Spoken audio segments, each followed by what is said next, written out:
Look closely at these people.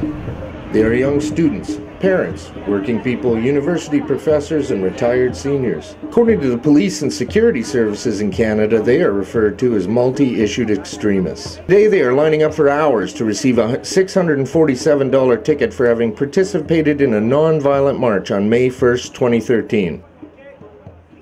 The march hadn't been granted the permission of the Montreal police under the P6 bylaw.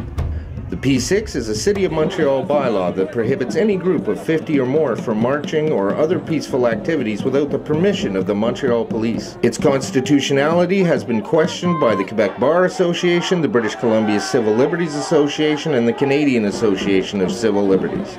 Yet its use is ongoing. This bylaw has been used repeatedly to unleash hundreds of heavily armed police who use chemical gas, pepper spray, plastic bullets, and high levels of physical violence to detain hundreds of people for up to 10 hours, standing in very close physical conditions with no food, water, or access to toilets. Even Canadian forces taking prisoners of war on a foreign battlefield would have to provide these basic rights by law. There is a multi-level federal government involvement, including the armed forces, and this model can be used in other jurisdictions. Across Canada, we have seen the militarization of police forces.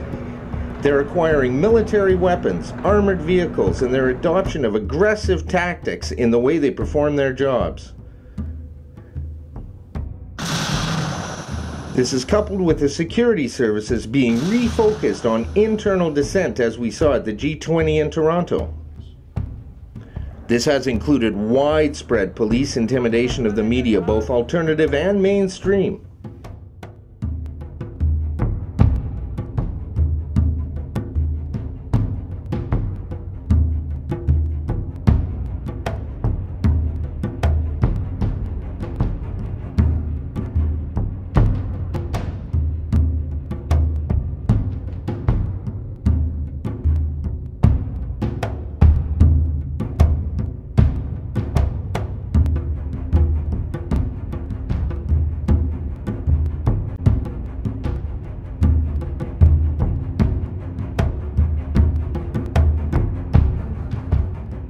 The effects of this militarization doesn't stop with the brutal treatment of activists.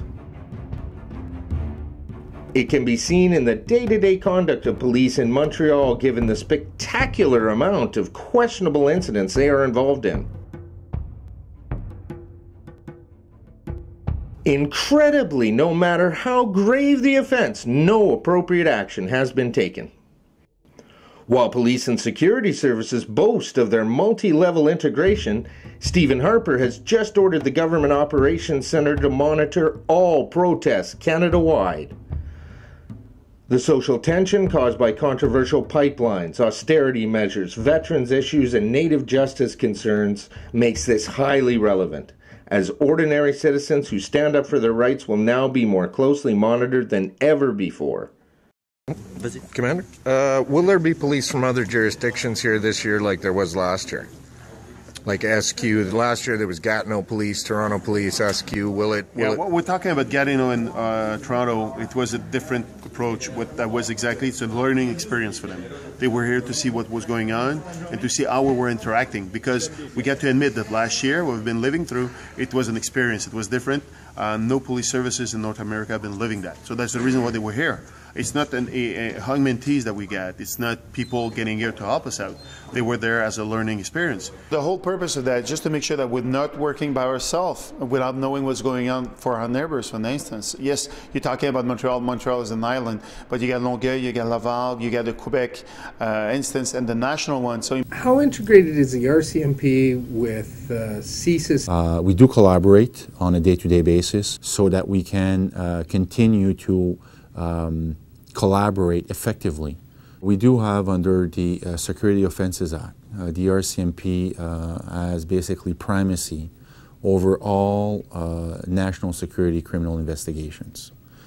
So when a police of local jurisdiction investigates or is able to establish that what they're investigating is violence, in relation to either a political, ideological, or religious motive, okay, that would fall within the CSIS definition of a national security threat. That is one that the RCMP-led integrated units, the INSETs that you referred to, would step in. That being said, the INSET on its own, it is integrated. It is integrated because we have police forces of local jurisdictions that are on board.